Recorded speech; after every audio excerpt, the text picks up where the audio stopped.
বাংলার মৎস্য রাজধানী পূর্ব মেদিনীপুরের ময়না ভারতের অন্যতম বৃহৎ মাছ উৎপাদনকারী অঞ্চল, যেখানে পশ্চিমবঙ্গের প্রায় ৭০% মাছ উৎপাদিত হয়।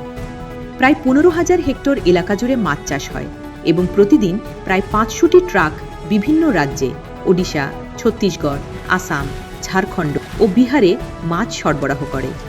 তবুও এই বিশাল উৎপাদনের পিছনে থাকা হাজার হাজার চাষির বাস্তবতা কি? তারা কি সুযোগ সুবিধা পাচ্ছেন? চলুন দেখে নেওয়া যাক। ময়না ফিশ ফার্মার্স ওয়েলফেয়ার অ্যাসোসিয়েশনের সম্পাদক জানিয়েছেন, এই অঞ্চলের চাষিরা দীর্ঘদিন ধরেই একাধিক মৌলিক সমস্যার মুখোমুখি। সবচেয়ে বড় সমস্যা মিঠে জলের অভাব।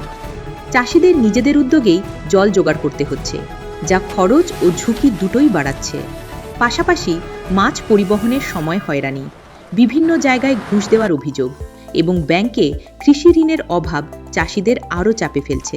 বর্তমানে ৪,০০০ থেকে ৫,০০০ চাষি সম্পূর্ণ নিজেদের সংস্থানেই চাষ চালাচ্ছেন। শুধু তাই নয়, বিদ্যুৎ ভর্তুকির অভাবও বড় সমস্যা হয়ে দাঁড়িয়েছে, যেখানে অন্ধ্রপ্রদেশ ও ওড়িশার মতো রাজ্যে এই সুবিধা দেওয়া হয়। তাহলে পশ্চিমবঙ্গের নয় কেন?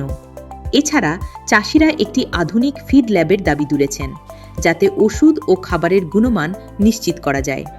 চাষিদের আশা, সরকার যেন তাদের এই অসুবিধার ওপর নজর দেন ও সমস্যাগুলির সমাধানে এগিয়ে আসে। কারণ পশ্চিমবঙ্গ বছরে ২২ লক্ষ টনের বেশি মাছ উৎপাদন করে। সঠিক জল, বিদ্যুৎ, ঋণ ও প্রযুক্তিগত সহায়তা পেলে ময়না শুধু রাজ্যের নয়, দেশের ১ নম্বর মাছ উৎপাদন কেন্দ্র হয়ে উঠতে পারে। আপনার কি মনে হয় ময়না কি এই সহায়তা পাবে? কমেন্ট করে জানান। আর এমনই ফিশারি রিলেটেড তথ্য পেতে সাবস্ক্রাইব করুন ফিশারি নিউজ বাংলা।